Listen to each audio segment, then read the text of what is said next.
Welcome to this week's edition of the Workers' World Labour Show in our new time slot of 7 p.m. I'm your host, Helga Jansen-Doubier. We're back in studio at Cape Town TV with our limited crew. Remember, the Workers' World Labour Show and Cape Town TV adheres to all COVID-19 protocols in an effort to keep our crew and our guests safe. And for this reason, our guests are in a virtual studio via Zoom. Again, welcome to you at home, around Cape Town, around South Africa, around the world. The COVID-19 pandemic has severely affected the world's people. Millions have been infected by the virus, and billions more of workers' livelihoods and lives have been negatively impacted. The pandemic has had severe and disruptive effect on people's lives, including their livelihoods, their job security, and their social lives. Governments all over the world have responded with financial relief to companies and workers. In South Africa, the government implemented the Temporary Employees Relief Scheme, or TERS. Meanwhile, over 2 million jobs have been lost due to the economic crisis made worse by the pandemic in South Africa.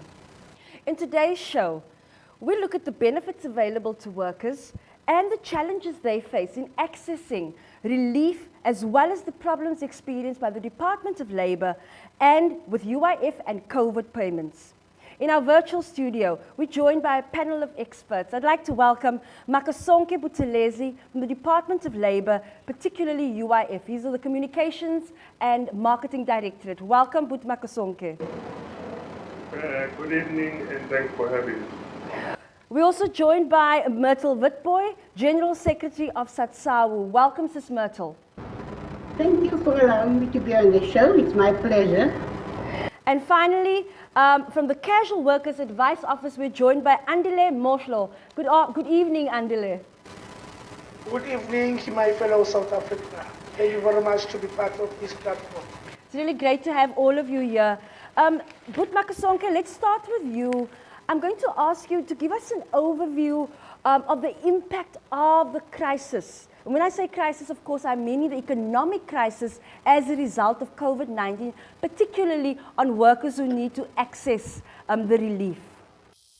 Thanks for that question. I believe the impact has been really huge. If you think about the lockdown from when we were still on level 5, where there was no business activity allowed, no movement allowed, and obviously huge, if not 100% of the workforce was highly impacted by this, and then the government decided that in order for the workforce or the workers not to really struggle during the lockdown, and they at least must benefit from the COVID TERS, Temporary Employee Scheme, which was announced by Minister Ngesi on the 26th of March.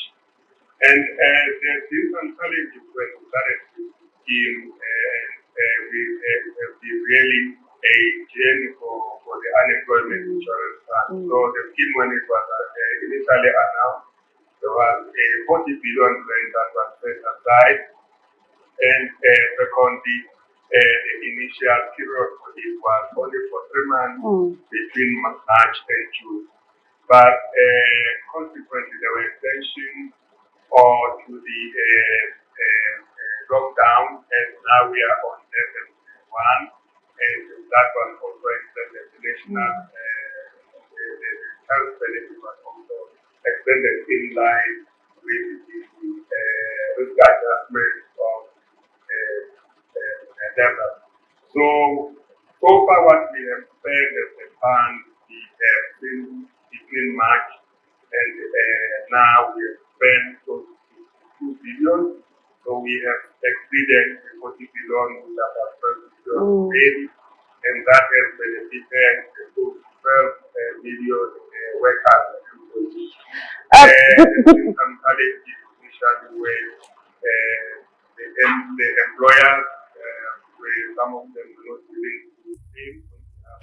But Makasonke, let me just, if I can ask you to pause there, we're going to get to the challenges that have been experienced. And thank you for that. Certainly unprecedented times. If we think about level 1, right down to level 5, we are beginning to feel the impact as a society of the economic pressures that COVID has brought. I want to bring Anile into this part of the conversation. Anile, Casual Workers Advice Office. Give us sketch us a description of what Makasonke has described, 12 million workers having to access UIF benefits. And I'm sure that in the casual workers, they were not perhaps as able to access some of these relief. What has been the impact on people who come to your advice office of COVID-19 on their domestic economies? Thank you very much for giving that question. I got listening to Mr. Makasonke as he was saying that I want to say the people they came to our advice office as the organization. But those workers, our workers are under the unions around the Western Cape and in the hospital sector. And what we have seen as a challenge is some of the workers being registered by the bosses on behalf of the workers. And now the bosses is taking the money of the UIF to their pocket.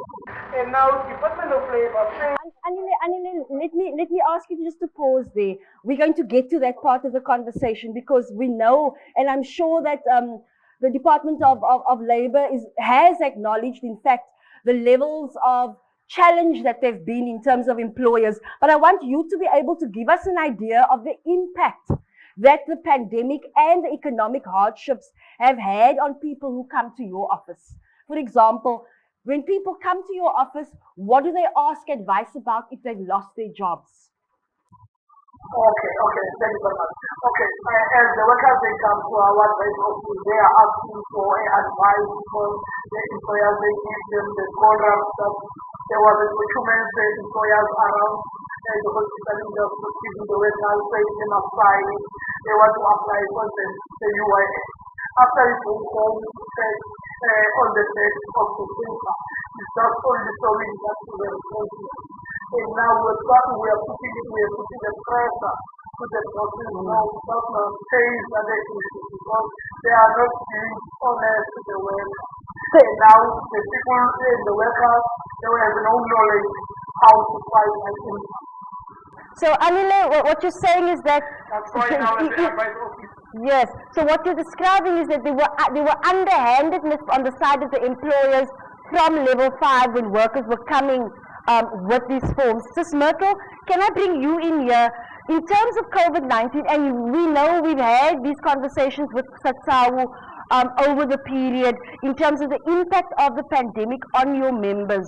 But now we are in UIF access phase, where people can now access. Have your members been able to access some of the benefits of the TERS fund? Yeah, I think that is a very good question you're asking me.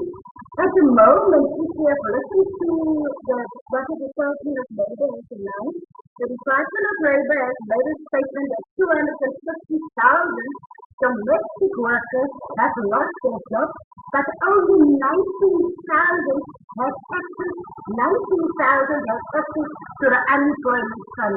The reality what's happening every day now in our office is that domestic workers that are slowly coming back to work, they have no access to any unemployment. Okay, Myrtle, I'm going to have to ask you to pause. We need to go to an ad break, and when we come back, we will continue the conversation of the impact of COVID-19 on domestic workers.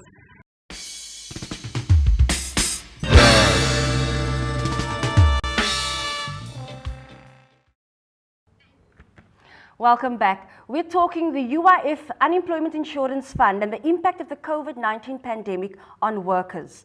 Before the break, Sis Myrtle, you were describing that only 19,000 domestic worker members of your members have managed to access the COVID-19 relief. Please continue.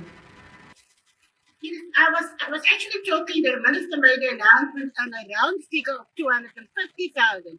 But within Fatso, we have got about 5,000 domestic workers, right? What we find out daily is that domestic workers coming to our office that they have no access to the unemployment fund. Firstly, because they've never been registered for unemployment. Secondly, because the employers have sent them home and the employers have never applied for the unemployment fund. So what happened in our office? Domestic workers had to go online. Now the question is, domestic workers don't have smartphones. Domestic workers don't have access to internet cafes. The question is, and it's here that I also would like to ask the Department of Labor, how many domestic workers have really benefited from the unemployment fund? We as a SAU had to make data available for domestic workers. We had to assist them with online. And then, if domestic workers told us to say, I have received maybe unemployment fund, the Minister of Labour made a statement that a worker won't get less than 3,500 rand. Four of our domestic workers from the Durban area, they contact us. They earn 4,000, 5,000 rand a month. They only have access to 1,700 rand in the 6 months that the unemployment fund has been going. So we, the domestic workers, we must face the reality. We must be honest with the Department of Labor. The domestic workers, they were left out of the COVID-19 fund, and domestic workers are still struggling to get access to the unemployment fund. This is the reality we have every day in our office, happening daily, retrenchment and everything is happening daily. And when we want to apply for unemployment fund, we find that domestic Mitchell, let's give Buthelezi a chance to respond. Buthelezi, quite a lot there. Firstly, the challenge to give some kind of indication of what the impact of access has been on domestic workers. And then, of course, the big elephant in the room, which is the fact that the UIF have come out to acknowledge that their systems are not working.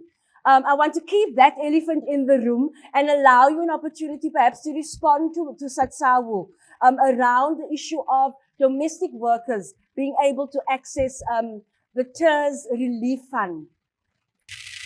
Yes, thanks for that. And in one of the directives that were issued earlier on when we started, and we're clear to say the application for the health benefit lies with the employer. And the reason for that is that the employer has the need for doing that in terms of your laptop and in terms of your access to the computer and data. And you recall that when we started with the scheme, there was social distancing offices were so you could not go physically to the Department of Labor offices and apply. So hence we came with the electronic system, the TERS portal, for which the employers had to apply on behalf of the employees. And the other reason for that was that they already have those who use the payroll system. They already have those systems that they can use in terms of giving us the information that we require. So when it comes to the number of domestic workers that we have taken, we've paid about 60,275, and this translates to 215 million. And I must admit that it's obviously a drop in the ocean if you consider the number of domestic workers that we have in the country. Can I just say before you continue, I want to say to Anile that I note that you've raised your hand virtually. Let's just allow Masonke to finish. Continue. Okay. Yes, and indeed it has been a challenge to basically make this scheme available for the domestic workers. And even now, there are those who have not benefited because their employers have not bothered to apply on their behalf. And this is the matter that the social partners at NEDLEC have raised, Labour has raised at NEDLEC to say we cannot keep the domestic workers out and other vulnerable workers who are in a similar situation. Masonke, can I ask you to press pause there? I want to bring Anile in here, but I want to put a pin into what you're saying around the acknowledgement of the Department of Labour. At the Nedbank roundtable even, that domestic workers are being left behind.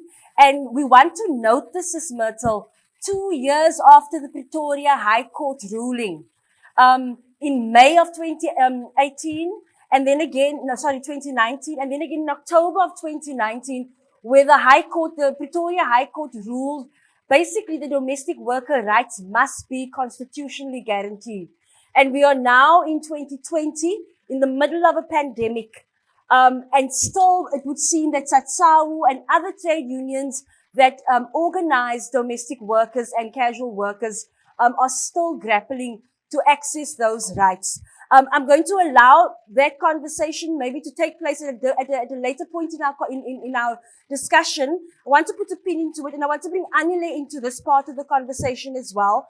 Anile, and we don't want to bash Makasonke, but unfortunately, Makasonke, you are here as a representative of government, and so there are questions around access to this fund, which COSATU is saying is owned by workers. So Anele, continue with your point that you wanted to raise. Okay, as to Mr. Masakosonke, I see how he's describing the department, but we cannot blame every time the employers.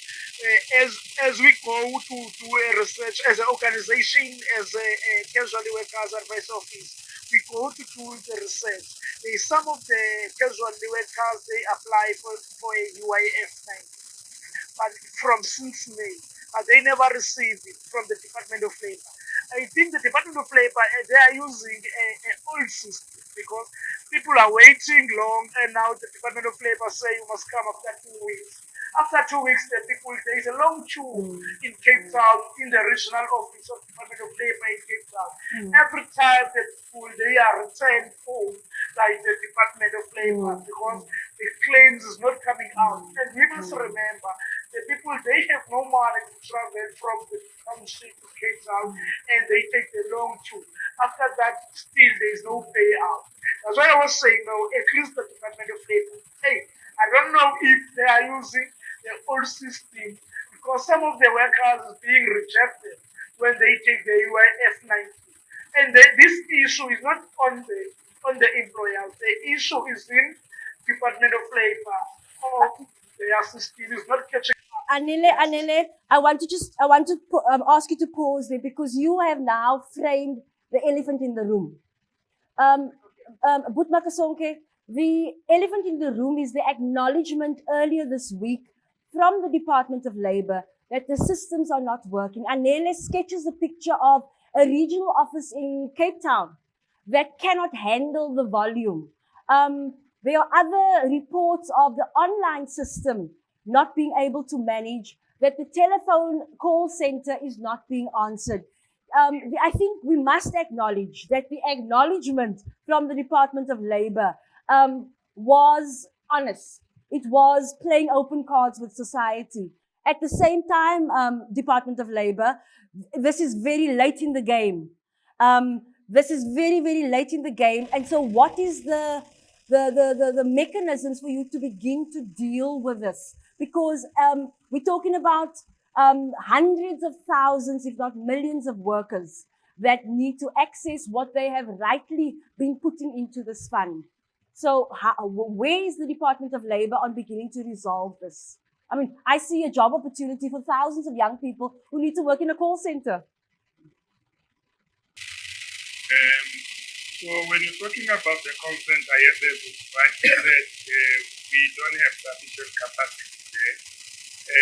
Just to give you the numbers again, is that we only have 40 agents who are expected to answer more than 50,000 calls a day. But the 40 agents have been there before COVID-19. And the 40 agents were enough to answer the 2,000 calls that were getting. Makasonke, I'm going to ask you to pause. We need to go to a break, but we're going to come back to this because it would seem that we are talking about pre-COVID conditions, and now we are in COVID, and clearly the system cannot handle it. To you at home, we'll come back after this.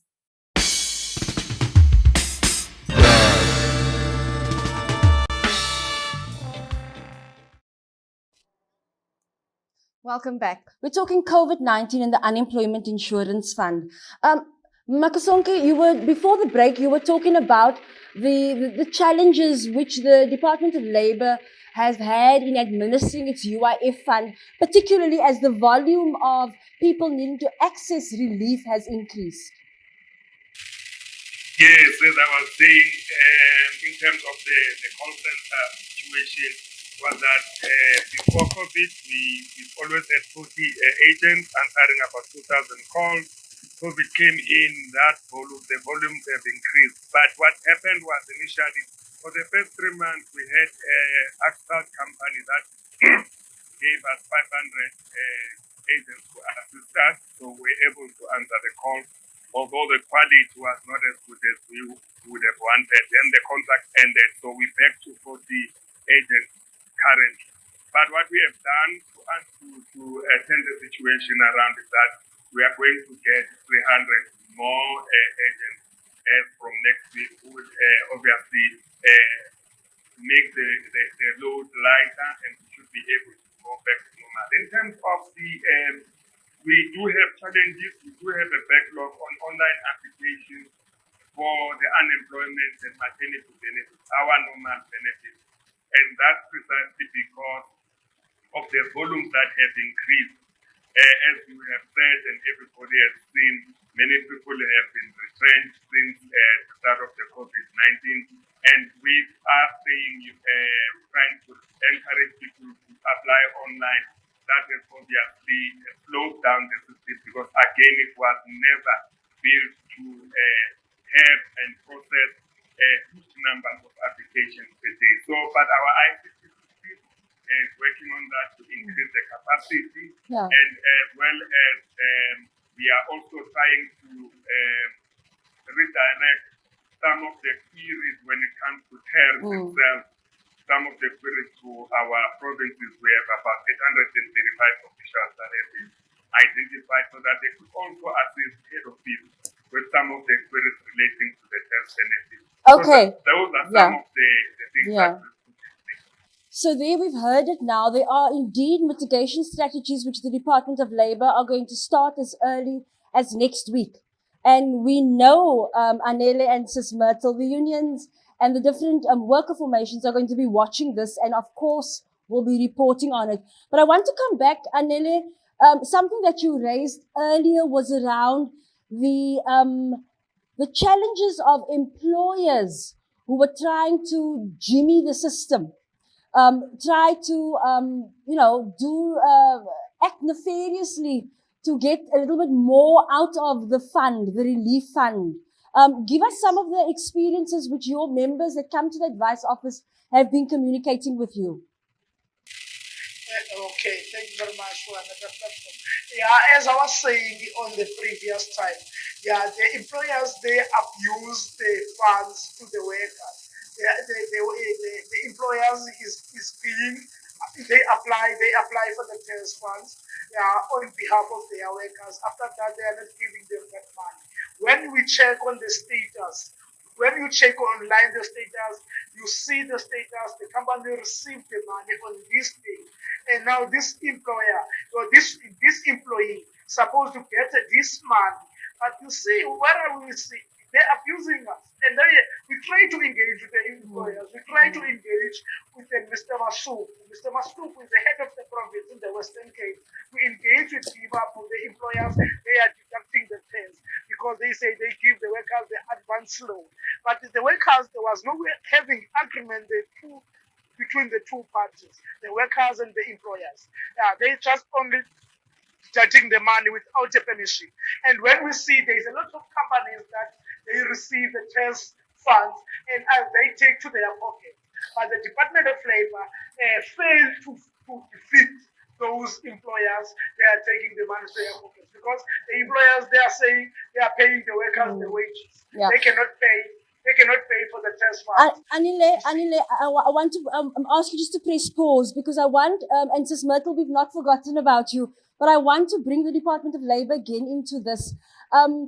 The Department of Labour earlier this week again, I think it was on the 2nd of November, the date escapes me now, had a press release in which they acknowledged and informed our society about the nefarious activities of Dagbreek Farm, where exactly what Anile is describing was happening. Can you give us a little bit of insight into how far that case is? Is there, have the police been involved? Have there been charges laid? Because this particular farm employer swindled the department of 106,000 rand in terms of accessing the fund. Unfortunately, I'm not aware about this specific case that we are referring to. But I know that generally we've had similar complaints from other companies. Others have claimed on behalf of the workers and yet they were never locked down. So what we are doing is when we get these complaints, our internal investigators and the forensic company, they, with full details, they do and follow up. In fact, we are investigating about 90 companies for various complaints that have come through to us.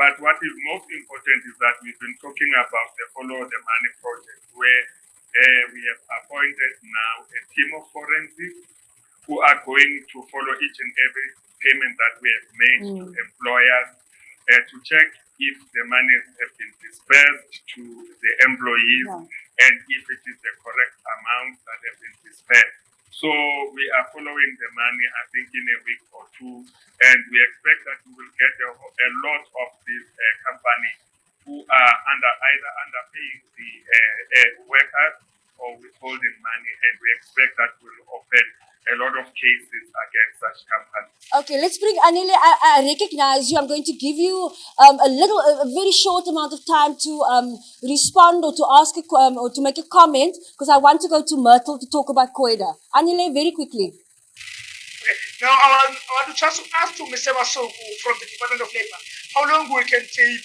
all those inspections all to see, because there was on Department of Labor a complaint form. They said we were supposed to write in every complaint, but we never get a response as an organization and the workers.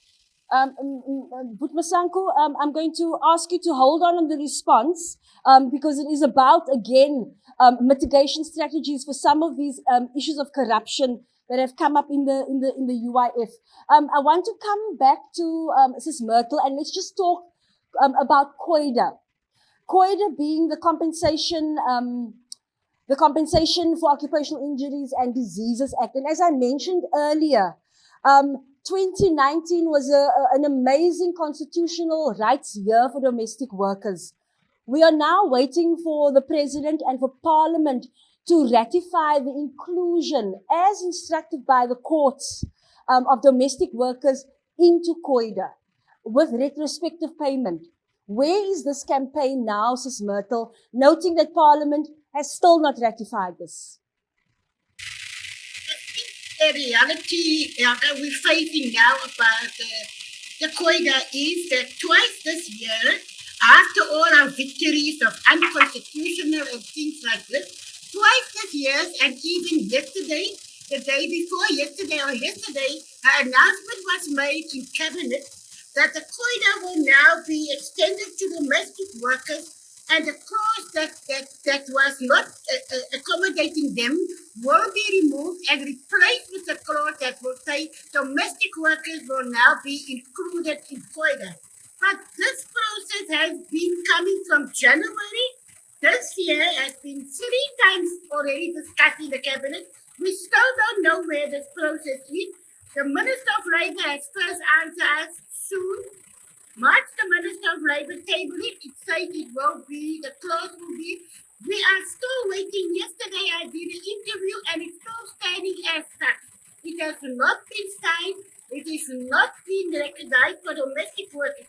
Secondly, even if this COIDA is happening tomorrow for domestic workers will still be excluded from the compensation fund because, again, employers have to register domestic workers, they have to pay in the fund, and if we look what happened to the unemployment fund, where thousands of domestic workers were not even registered, we really don't know how we're going to to really get into the COIDA. But the Indeed, COIDA is still where it yes. was. It's still not time. So COIDA still remains on ice, as it were, despite the many legislative victories that have been won by domestic workers. To you at home, don't go away. When we come back after these messages, we'll continue our conversation about the Unemployment Insurance Fund and COVID-19.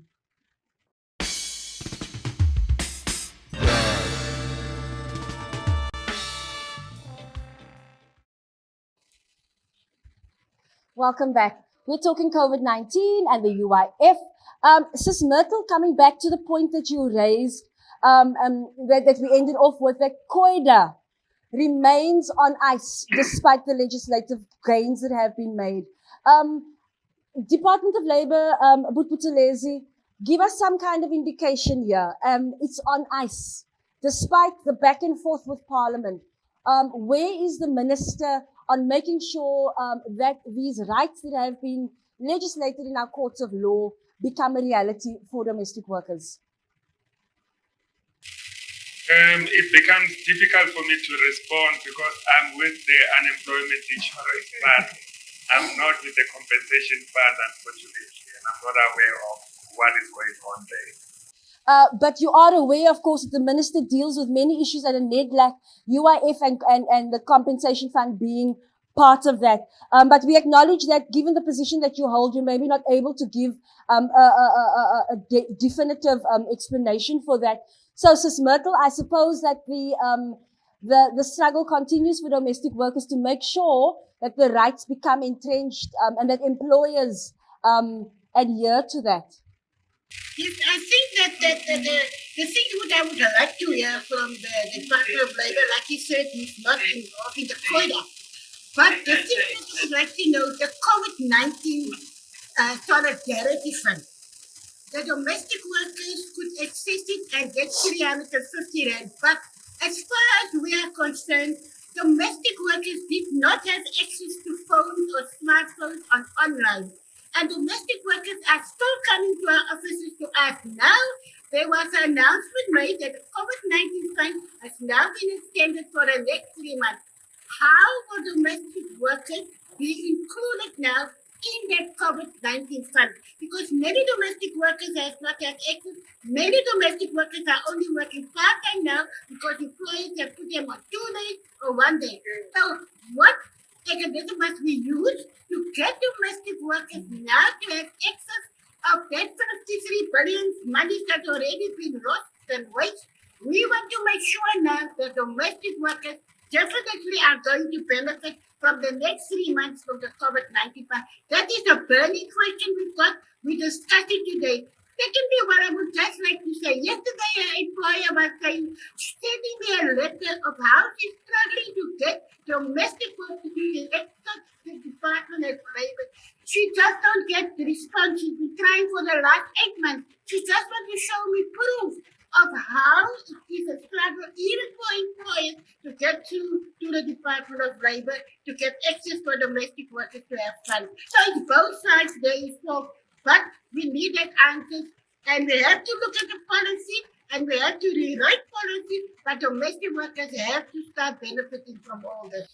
Makasonke, we see that both Anile and Myrtle, they come back to this thing of the systems that are in place for access. So I want to put 2 issues to you. The one is about the mitigation, and you have responded to that, but you can see it's becoming a burning issue. The second one is employers. Anile indicated that employers are abusing the system. Employers are saying that even they can't make good on what their responsibilities are. Give us a sense of what the fund is going to be doing to make access a little bit more, to make access just easier for everybody. Noting that this is a tax-funded fund, it is our taxes, whether we are employed or not, it is still taxpayers' money. Thanks for that. I just want to indicate, I hear Metal says there's an indication that TERS benefit has been extended. In fact, it is the opposite. The National Coronavirus Command Council actually discontinued, issued a statement where they said TERS fund will be discontinued. But that was the network partners were not too happy with that because they were not consulted. So there are discussions as I'm speaking to you right now. Let me jump in there quickly, Makasonke. I'm sorry to interrupt you, but that's quite an important. I know that COSATU issued a statement with precisely the fact that, and I remember very clearly, at the beginning of lockdown, the president, the National Command Council, when they announced the Solidarity Fund, when they announced all the relief measures for workers, they indicated that it would end in October. COSATU was saying that the president had come out and instructed officials to extend this. And now you are confirming that the minister, in fact, is not going to extend this. There's a little bit of, I think, confusion or perhaps obfuscation as to the instruction from the president and the position of the Department of Labour. Yes, that is why I'm saying there are engagement currently with the minister and the social partners because of that confusion. So we expect that perhaps after tomorrow, because there's going to be a meeting in the afternoon tomorrow, we will get clarification on this issue. But coming back to the issue about how domestic workers access the COVID test, we are, although we have closed in terms of accepting new applications for the COVID test benefit, there was a request again from the social partners that we cannot leave out domestic workers, as Matthew has indicated, that they are unable to apply for themselves and their employees, or rather employers. Some of them don't help them to apply. So our ICT has developed a system. In fact, the very same system that you use to apply for the unemployment benefit, the youth filing, we are trying to see if we can also make it possible for the domestic workers to also be able to apply for the test benefit. But it's going to be very important because in the process, we also need the employer to confirm that they have this domestic worker in their employ and all other information that you normally get for the employer. So they still need to be part of the application process. But to answer the question in terms of accessibility, our ICT is working on that. I'm just not sure if they've deployed the system already. And once they've done that, we will be able to announce that the system is in place and this is how domestic workers and other vulnerable workers who are in a similar situation can access the system and apply for the COVID-19 test benefit. I want to thank you for that comprehensive response. And I think that some of our viewers are probably going to be very happy to hear some of these things because there is confusion. Anile, I want to bring you in here. I want you just to give us a sense and maybe to have a comment on the ability. Myrtle spoken about, that some things are online, some things require smartphones, it requires data, it requires transport money. If you were to be able to give the Department of Labour and the UIF fund in particular one piece of advice or one suggestion to make access easier, what would that be? Thank you very much. Thank you very much, citizen. I think to give the advice to the Department of Labour, they suppose from the first time the COVID-19 money for the TERS fund, they supposed to go to the workers' bank accounts, not to go through to the employers, because the employers, they take the advantage from the first time. And now, just imagine there's some people, they never receive at all. And now the insurance, they collapse. The insurance, they collapse. They cannot buy a rent. They cannot even pay a rent. They cannot take the children to school. There's no food in the house. And now I feel now they don't feel the pain, the Department of Labour. They suppose in the first time, the money must go to the workers' account. And now we don't believe as a people in the community, because some of the workers is not educated to go from online application. online application will not be easy for them because of the data. At least if the Department of Labor can say they can apply to the branch, we know that the TERS funds is going to the bank account of the workers, not to go to the employers. Because when it's going to the employers, that there we start the corruption. If we want to end the issue of the corruption between the employers and the Department of Labor, the money must go to the bank account of the workers. Never again, even if next year we can get a COVID-19, must not again to repeat this mistake. The money to go to the bank account of the employers must go to the bank account of the workers. Thank you for that, Anela. Indeed, go directly to the bank account of the workers. We'll be back after these short messages where we continue our conversation.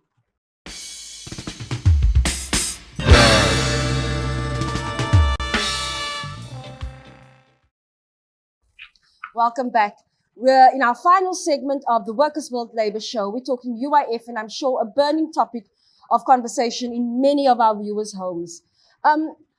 Before the break, Anile had some choice suggestions and advice.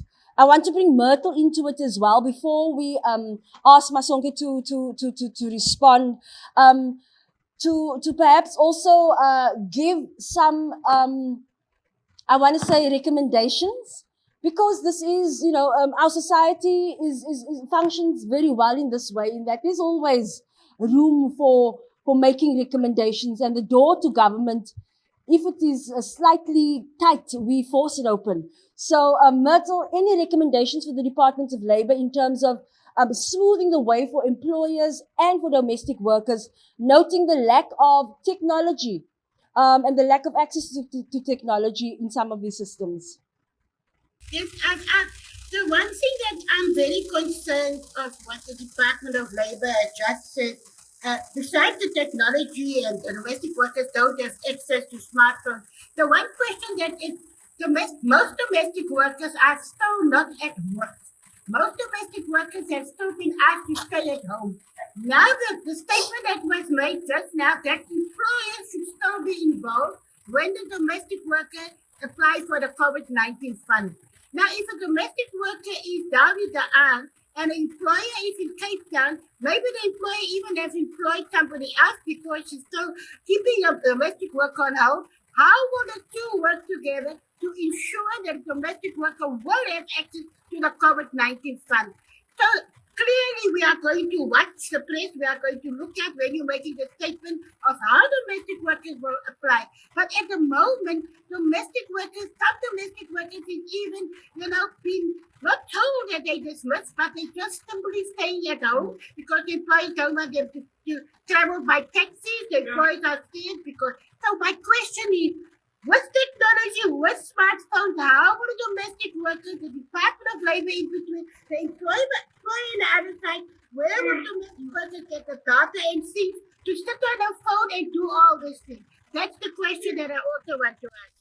Makasonke, I'm going to give you a chance to respond, and please, within your area of influence, within your, as much as you are able to respond to the question of mitigation strategies. Again, it's a question of access.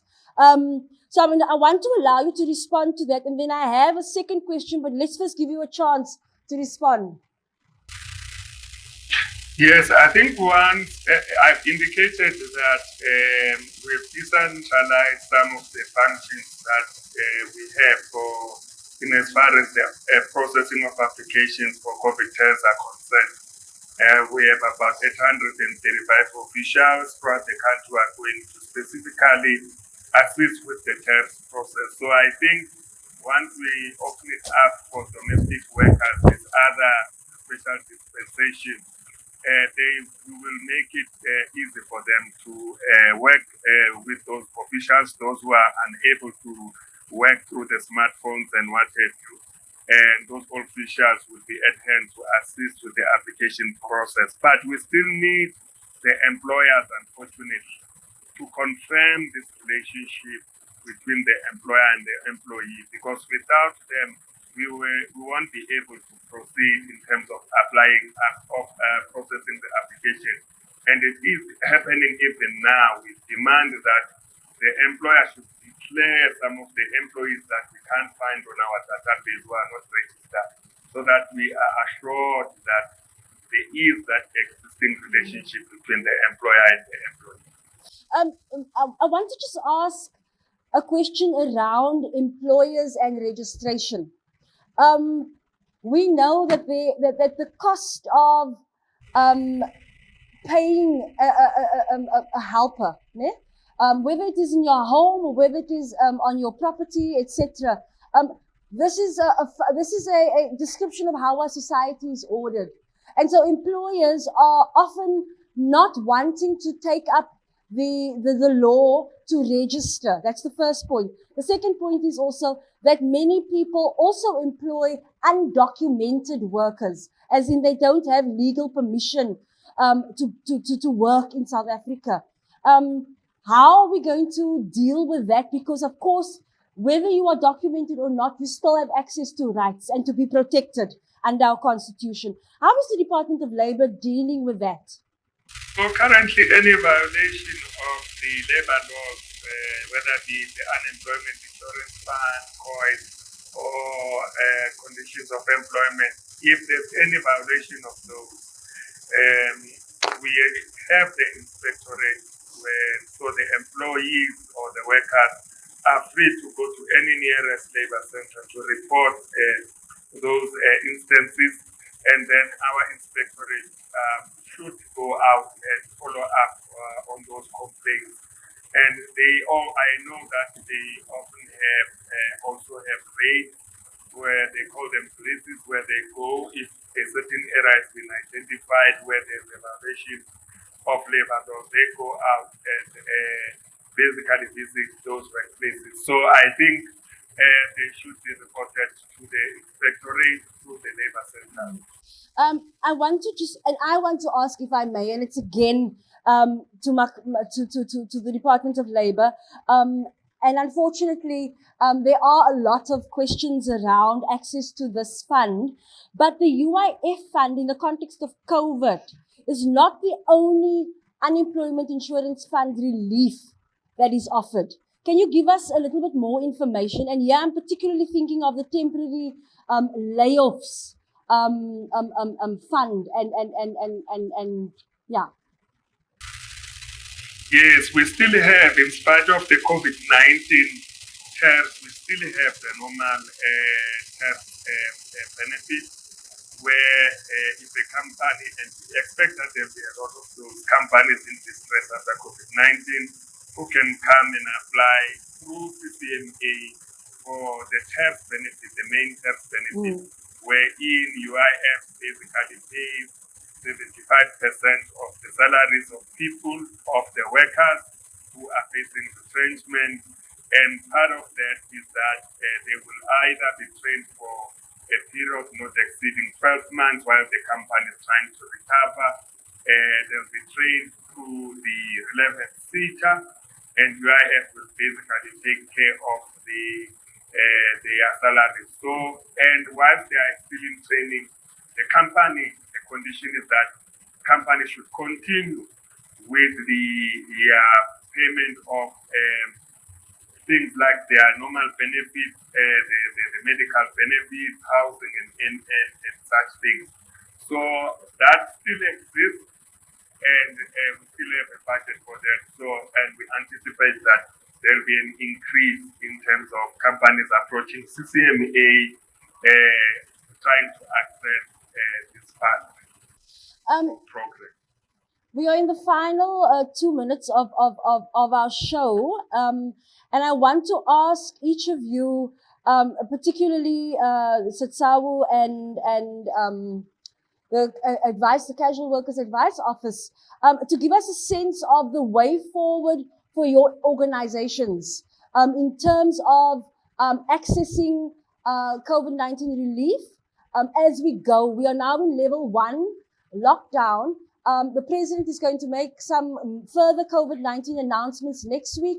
Perhaps we'll go to provincial or regional or district lockdowns again.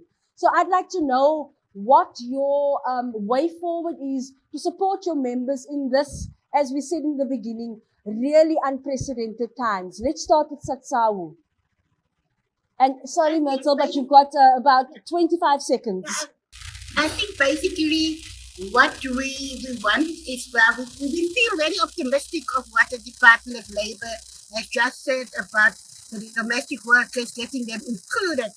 But we would like to see that will happen, and we would like to see that it's not going to, when the 3 months is finished of the COVID funding, then they actually only open up for domestic workers. So I think that what we need more is a more pressure must be put on employers to actually register their domestic workers. As soon as domestic workers start working for employers, more inspectors should be made available to actually do research and go home to see if domestic workers register. Okay. That must be very close. Myrtle, let's move on to Anile. Anile, you've got Myrtle's taken some of your seconds. I'm going to give you 15 seconds, quickly. So that's what we'd like to see. Yeah. Anile? Okay. What we have planned on previous week, we were having a march to Parliament, and now we have gave a memorandum to David Esau. David Esau, he said he will hand over the memorandum to the Minister of Department of Labor, but we did not give it a response from the minister or So your organization is Anile, your organization is planning a march for next week. We've run out of time, unfortunately. I want to say thank you to Makosi Buntelezi for his time, and to remind viewers to go to the Department of Labor's website, www.labor.co.gov.za, for any information, to keep in touch with your organizations if you are a trade union member, to alert them if you are struggling with your employer in relation to accessing COVID funding or struggling with retrenchments. To all our guests, thank you very much. To you at home, till next time.